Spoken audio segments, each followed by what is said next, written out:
राधे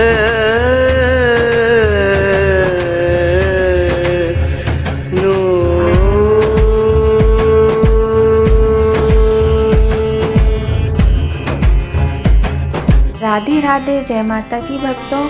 आप सभी का स्वागत करती हूँ स्पिरिचुअल ज्ञान साधना में, और आप सभी से अनुरोध करती हूँ कि स्पिरिचुअल ज्ञान साधना को सब्सक्राइब कर लीजिए और बेल आइकन को प्रेस कर दीजिए ताकि आपको नई नई वीडियोस का नोटिफिकेशन मिलता रहे। हर हर महादेव। हिंदुओं के सबसे बड़े त्यौहार में से एक त्यौहार है महाशिवरात्रि का। महाशिवरात्रि का पर्व इस साल 2024 में 8 मार्च को मनाया जा रहा है। आज 8 मार्च है और दिन शुक्रवार का है। आज महाशिवरात्रि का महापर्व है, तो आप सभी को महाशिवरात्रि के महापर्व की हार्दिक शुभकामनाएं। सुबह शाम पूजा पाठ व्रत इत्यादि करके विधि विधान से भगवान शिव जी की पूजा करते करते हम सभी लोगों का आज का दिन बहुत सुंदर बीत जाए, ऐसी ही कामना करते हुए आपको आज हम महाशिवरात्रि के व्रत की कथा सुनाने जा रहे हैं। तो सभी लोग मन में ओम नमः शिवाय का जाप करते रहिए, जयकारा लगाइए, बड़े ही प्रेम से कथा सुनिए। चाहे आपने व्रत रखा हो या ना रखा हो, कथा सुनने से अत्यधिक पुण्य फल की प्राप्ति होती है। भगवान शिव को समर्पित सबसे बड़ा त्यौहार महाशिवरात्रि है, जो कि आज है। तो चलिए देर न करते हुए प्रारंभ करते महाशिवरात्रि व्रत की कथा। महाशिवरात्रि की पौराणिक कथा के अनुसार एक चित्रभानु नाम का शिकारी था, जो पशुओं की हत्या करके अपना परिवार चलाता था। उसके ऊपर एक साहूकार का कर्ज था, लेकिन कर्ज ना चुका पाने के कारण क्रोधित साहूकार ने उसे शिव मठ में बंदी बना लिया। संयोग से उस दिन शिवरात्रि का पर्व था। बंदी रहते हुए शिकारी ने मठ में ही शिव संबंधी धार्मिक बातें सुनी। वहीं उसने शिवरात्रि व्रत की कथा भी सुन ली। जब शाम हुई तो साहूकार ने उसे बुलाया और पूछा कि कर्ज कब तक चुका पाओगे। शिकारी ने साहूकार को अगले दिन सारा ऋण लौटाने का वचन दे दिया। ऐसा सुनते ही साहूकार ने उसे छोड़ दिया।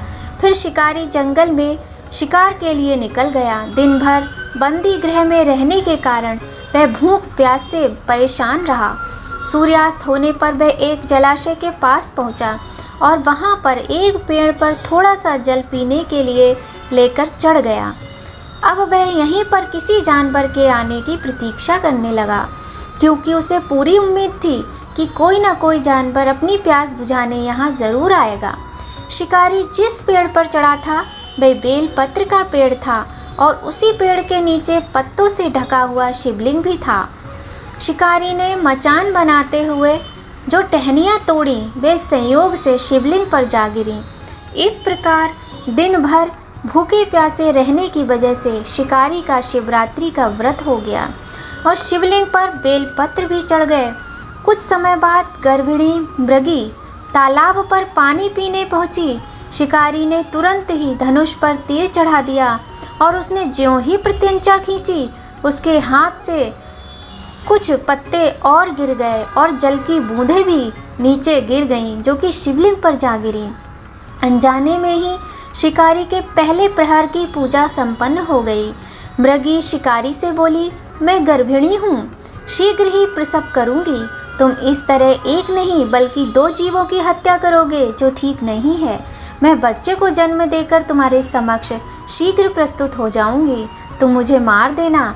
शिकारी ने प्रत्यंचा ढीली कर दी और मृगी को जाने दिया। कुछ ही देर बाद एक और मृगी उधर से निकली।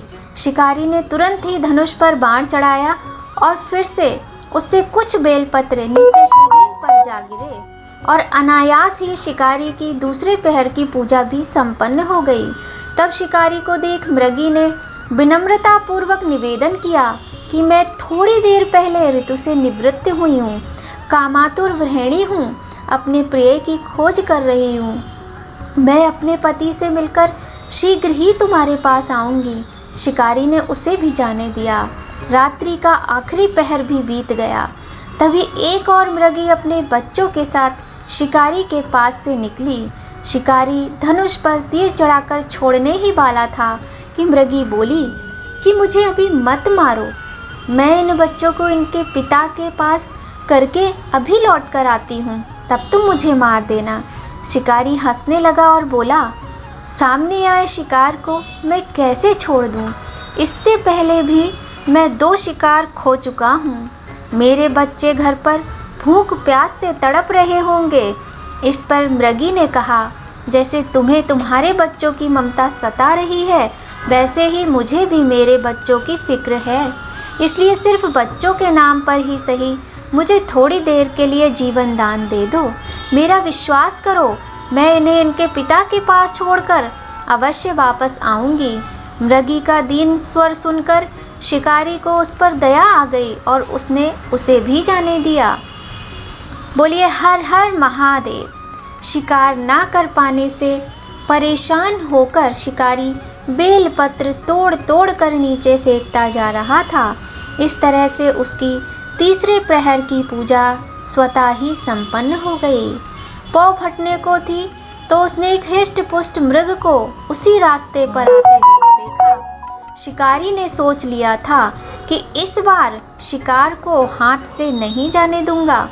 शिकारी की तनी प्रत्यंचा देखकर मृग ने विनीत स्वर में बोला, भाई, यदि तुमने मुझसे पूर्व आने वाले 3 मृगियों और उनके बच्चों को मार डाला है तो मुझे तुरंत मार दो, ताकि मुझे उनके वियोग की पीड़ा ना सहनी पड़े, क्योंकि मैं उन मृगियों का पति हूँ।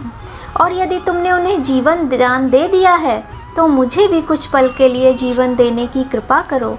मैं उनसे मिलकर तुम्हारे समक्ष उपस्थित हो जाऊंगा। मृग की बात सुनकर शिकारी ने सारी कथा मृग को सुना दी। तब मृग ने कहा कि तीनों पत्नियां जिस प्रकार प्रतिज्ञाबद्ध होकर गई हैं, वे मेरी मृत्यु से अपने धर्म का पालन नहीं कर पाएंगी। इसलिए जैसे तुमने उन पर विश्वास कर उन्हें छोड़ दिया, ठीक वैसे ही मुझे भी जाने दो।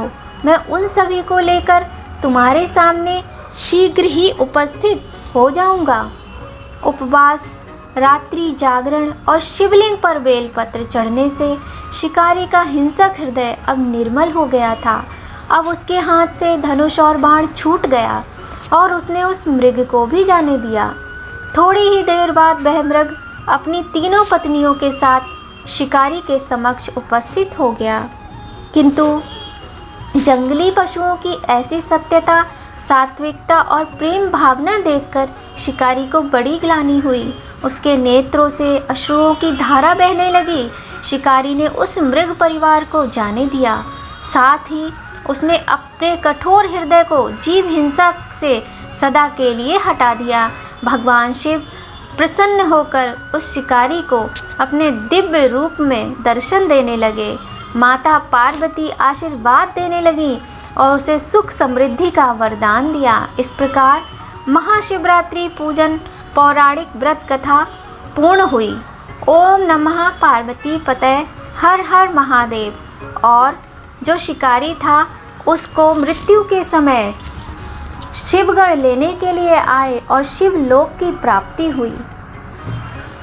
इस प्रकार से महाशिवरात्रि की कथा पूर्ण होती है। आज के दिन यह कथा सुनने से अत्यधिक पुण्य फल की प्राप्ति होती है और ये हमारे समस्त पापों का अंत होता है। यदि आपको ये कथा थोड़ी भी पसंद आई हो तो वीडियो को लाइक अवश्य ही कीजिएगा और कमेंट में जय माता की, हर हर महादेव कुछ भी लिख सकते हैं, ओम नमः शिवाय भी लिख सकते हैं, अवश्य ही लिखिएगा। तो इसके साथ ही इस वीडियो का यहीं पर एंड करते हैं और आपसे निवेदन करते हैं कि हमारे चैनल को यदि आपने अभी तक सब्सक्राइब नहीं किया है तो जल्दी से कर लीजिए और बेल आइकन को प्रेस कर दीजिए ताकि आपको अच्छी अच्छी वीडियोस की नोटिफिकेशन मिलती रहे। ऐसी ही बहुत सुंदर वीडियो के साथ फिर हम आपसे जल्द मिलेंगे। आप सभी को महाशिवरात्रि के महापर्व की हार्दिक शुभकामनाएं। भगवान से प्रार्थना करते हैं कि भगवान की कृपा अपने समस्त भक्तों पर सदा ही बनी रहे।